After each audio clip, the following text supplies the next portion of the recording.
Integral coach factory Chennai में बन रही वंदे भारत के कार्गो वर्जन इमेजेस हमें रिसेंटली देखने मिले। जो लोग नहीं जानते वंदे भारत कार्गो क्या है, तो बेसिकली वंदे भारत के प्लेटफॉर्म पर बनी हुई ये एक मालगाड़ी है। यानी यहाँ पर जो बॉडी का डिजाइन होगा, जो बोगी प्लेटफॉर्म और जो पावरिंग टेक्नोलॉजी वगैरह होगी, ये सब वंदे भारत की होगी। लेकिन पैसेंजर्स को ले जाने के बजाय ये train cargo specific operations handle करेगी। और फिलहाल जो खबरें मिली है उसके हिसाब से ये डेडिकेटेड फ्रेट कॉरिडोर पर चलाई जाएगी। लेकिन इसकी जरूरत क्या पड़ी और मालगाड़ियों को इतना लग्जूरियस और महंगा बनाने की क्या जरूरत, इसी के बारे में आज के वीडियो में हम जानेंगे।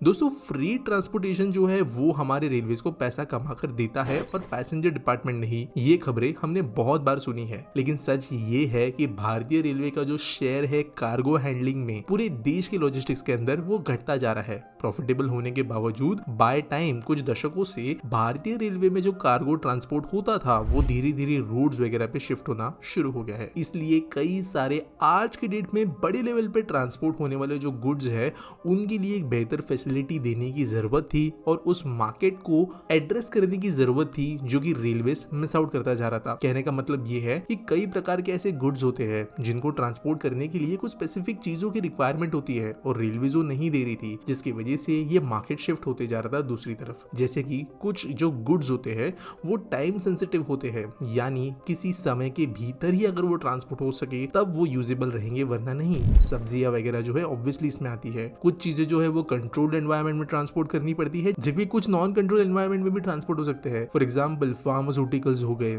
फिश एंड डेयरी प्रोडक्ट्स हो गए, इनको आपको ठंडे टेम्परेचर में ही कैरी करना पड़ेगा। कुछ ऑब्जेक्ट्स जो होते हैं, फार्मास्यूटिकल आइटम्स जो होते हैं, उनको स्पेसिफिक ह्यूमिडिटी लेवल के लिए भी कंट्रोल करना पड़ता है। और कई आइटम्स जैसे कार्स वगैरह है, इनको इतना ज्यादा कंट्रोल एनवायरनमेंट की जरूरत नहीं होती। लेकिन हमारी जो अभी की फ्रीट सर्विसेज है उनके अंदर हमें ऐसे क्लासिफिकेशन देखने नहीं मिलते। और जनरली जो भी कार्गो ट्रेन चलती है, चाहे वो पॉइंट टू पॉइंट क्यों ना हो, वो जनरली एक तरीके का गुड ही कैरी कर रही होती है, कोयला, मिनरल्स, इन जैसी चीजें। लेकिन एक जमाने में जब देश के लॉजिस्टिक्स इंडस्ट्री का बहुत बड़ा हिस्सा ये कच्चे रिसोर्सेज ट्रैवल करने में लगता था, तब रेलवे को बहुत काम मिलता था।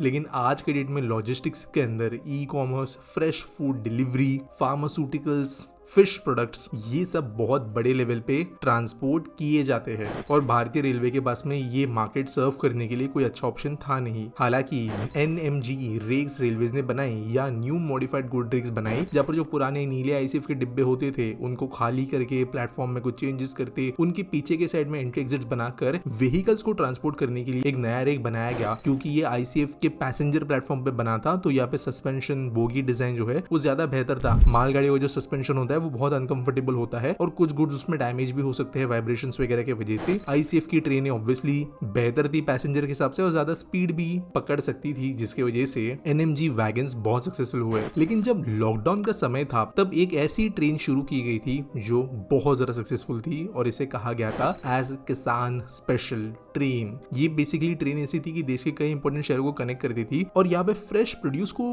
लोड किया जा रहा था। ये ट्रेनें जो है काइंड ऑफ किसी पैसेंजर ट्रेन की प्रायोरिटी के साथ में दौड़ती थी, जिसकी वजह से 12, 14, 15 घंटे के अंदर ये अपने डेस्टिनेशन पर पहुंचती थी और खाना सड़ता नहीं था। और फार्मर्स ने इसका बहुत लाभ उठाया और ये ट्रेन बहुत सक्सेसफुल हुई। और वंदे कार्गो जो है इसी बढ़ते हुए मार्केट को बड़े लेवल पे सर्व करेगा। अगर डेडिकेटेड फ्रेट कॉरिडोर की स्पीड और एफिशिएंसी मिल जाए तो दिल्ली के आसपास में उगा हुआ कोई भी फ्रेश प्रोड्यूस जो है वो मुंबई के पोर्ट में भेजा जा सकता है with in few hours export oriented market के लिए। अगर नासिक के अंदर कोई भी प्रकार का ऐसा बेवरेज या मिल्क प्रोडक्ट बनता है जो कि with in 3 to 4 days consume हो जाना चाहिए, तो वो देश के दूसरे कोने में जा सकता है वंदे कार्गो में, क्योंकि यहाँ पर टेम्परेचर कंट्रोलिंग का ऑप्शन भी मोस्टली मिलने वाला है खबरों के हिसाब से। सिमिलरली फार्मास्यूटिकल प्रोडक्ट्स कई सारे होते हैं, उनको बहुत ही ज्यादा क्लीन स्टेरिलाइज्ड एनवायरनमेंट के अंदर प्रॉपर बॉक्सेस में टेम्परेचर एंड ह्यूमिडिटी कंट्रोल में ट्रांसपोर्ट करना पड़ता है। नॉर्मल मालगाड़ियां जिसके अंदर कोई भी दूसरा प्रोडक्ट हो सकता है लोड होने के पहले, वहां पे ये चीजें जो है प्रॉब्लम क्रिएट करती है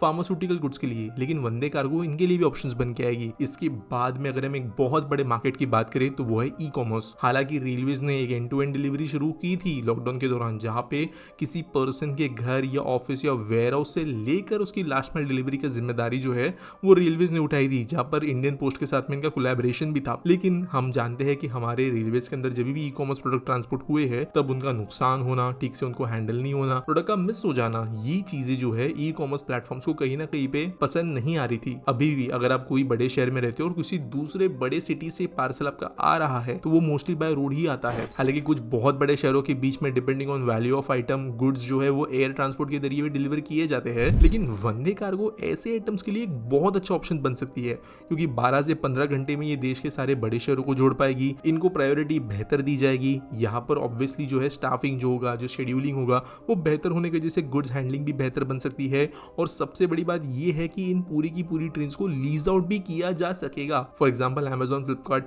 ये ऐसी कंपनीज है जो इतने बड़े लेवल पे चीजें ट्रांसपोर्ट करती है कि एक पूरी की पूरी ट्रेन को किसी शहर में से भरने की क्षमता इनकी डेली की होगी। आज के डेट में ये मे बी इसके लिए डजन्स ऑफ ट्रक्स यूज करते होंगे, लेकिन अगर इनको एक ट्रक मिल जाए पूरे के पूरे रूट पे जहां पर लोड का जो हैंडलिंग है वो ये अपनी तरफ रख सके, जिसके वजह से सामान चोरी होना या खराब होने की संभावना ना रहे, तो ये ट्रेन्स लीज आउट करना रेलवे के लिए एक बहुत अच्छा रेवेन्यू जनरेटिंग ऑपरेशन बन सकता है। बड़ी बड़ी दूसरी कंपनीज भी जिनके पास में एग्रीगेशन है बड़े शहरों में गुड्स का, DHL हो गई, डिलीवरी हो गई, ब्लू डार्ट हो गई, ये कंपनीज को भी ट्रेन्स भारत के अंदर अच्छा ऑप्शन हो सकती है, क्योंकि हमारे रेलवे नेटवर्क की कनेक्टिविटी बहुत अच्छी है और ये मार्केट को एड्रेस करती हुई ये ट्रेन बन रही है। अब दोस्तों थियोरेटिकली तो ये चीजें कहना बहुत आसान होता है, बट एक्चुअली प्रैक्टिकली जब ये ट्रेन पटरी पे चलना शुरू करेगी, किस तरीके से इसका रेट निकल कर आएगा, क्या ये प्रॉमिस सर्विसेज दे पाएगी नहीं दे पाएगी, ये डिसाइड करेगी कि लोग यहाँ पे, कंपनीज यहाँ पे किस तरीके से इस ट्रेन को एक्सेप्ट करेंगे। लेकिन इसका प्रोटोटाइप बन रहा है, बनने के बाद में हमें इन सारे सवालों का जवाब मिलना शुरू हो जाएगा। उम्मीद करता हूँ वीडियो अच्छी लगी होगी। चैनल को लाइक करना और यार सब्सक्राइब जरूर करना, क्योंकि ऐसी वीडियोस हम लाते रहते हैं। नोटिफिकेशंस भी ऑन करना और मिलेंगे अगले वीडियो में।